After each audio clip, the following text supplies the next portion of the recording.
Tita.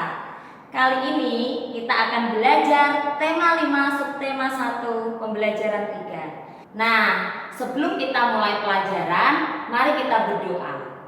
Tuhan Yesus, terima kasih untuk hari ini bersama. Biarlah Tuhan hadir, Tuhan berikan hikmat, marifat, dan pengertian kepada kami, sehingga kami menangkap setiap materi yang diajarkan. Terima kasih Tuhan, dalam nama Tuhan Yesus, haleluya, amin. Yang akan kita pelajari adalah kita akan mengetahui tentang sifat-sifat magnet, dan kita akan melakukan percobaan untuk mengetahui bagaimana sifat-sifat magnet. Dan selanjutnya kita juga akan belajar untuk mengisi formulir ya. Nah, mari kita mulai. Pada pembelajaran kali ini, Siti dan teman-teman sedang berada di pameran negara-negara ASEAN. Terdapat beberapa usaha kecil yang menjual cenderamata. Salah satunya adalah cenderamata dari bahan magnet. Nah, ini kalian bisa lihat di sini gambarnya ya. Saya juga bawa. Nah, ini adalah contoh tempelan magnet yang bisa ditempel pada pintu kulkas. Nah, apakah kamu pernah melihat atau membeli cenderamata yang terbuat dari magnet? Ceritakan ya. Nah, kita akan melakukan percobaan tentang sifat-sifat magnet. Tujuannya adalah mengidentifikasi sifat-sifat magnet.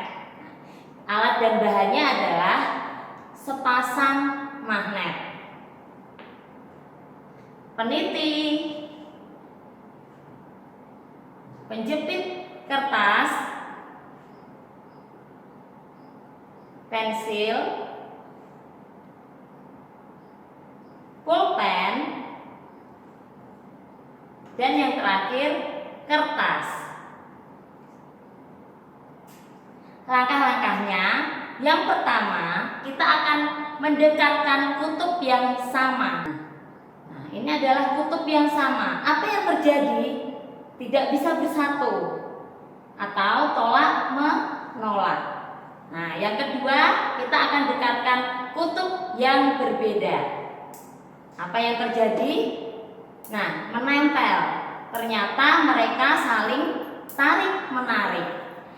Dan yang ketiga, dekatkan magnet dengan penjepit kertas. Nah, ini penjepit kertasnya.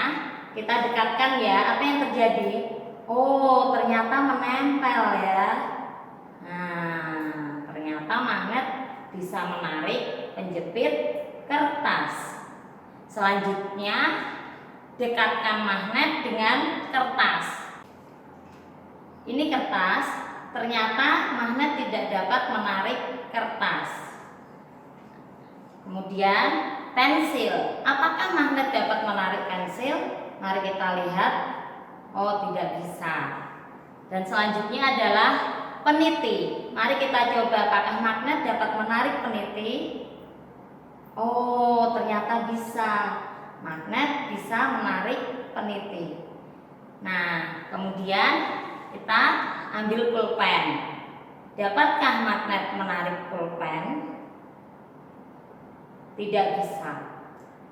Kemudian yang terakhir, saya akan meletakkan satu magnet di atas kertas. Ya, seperti ini. Lalu saya akan dekatkan. Nah, magnet yang lain di bawahnya. Dan saya akan geser.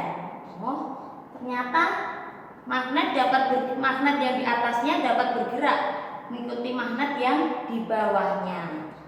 Oke.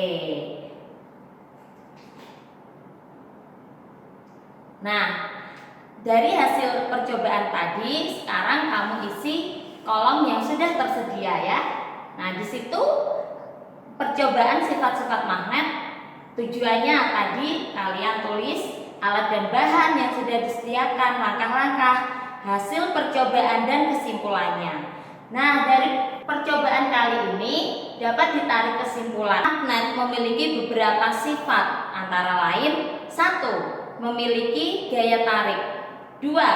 Memiliki dua buah kutub, yaitu utara dan kutub selatan.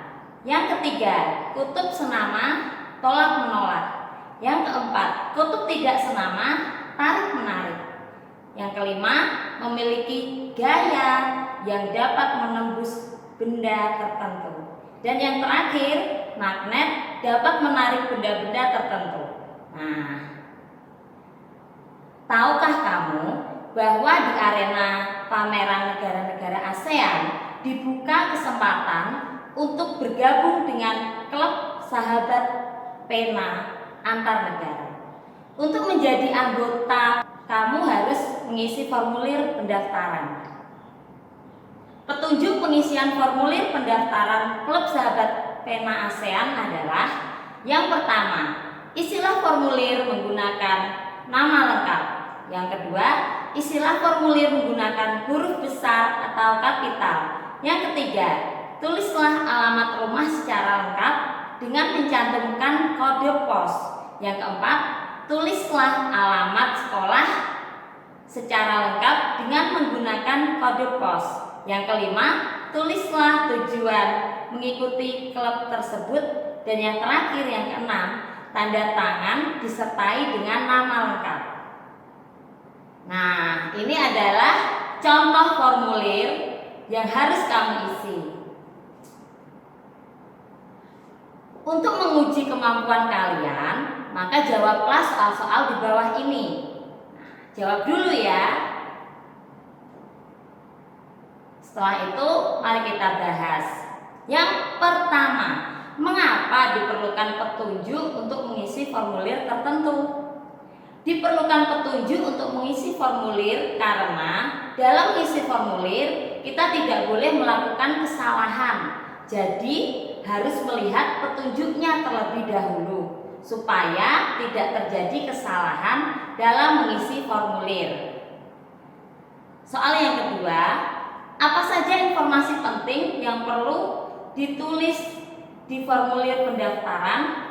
Informasi penting yang perlu ditulis adalah identitas diri kita secara lengkap, seperti nama lengkap, alamat lengkap, beserta kode pos. Jangan lupa tanda tangan yang disertai nama lengkap ya. Terus pertanyaan yang ketiga, mengapa alamat harus ditulis secara lengkap? Alamat harus ditulis secara lengkap supaya saat mengirimkan surat atau berkas penting ke alamat tersebut bisa sampai kepada orang yang dituju. Dan pertanyaan yang keempat, apa yang terjadi jika alamat tidak lengkap?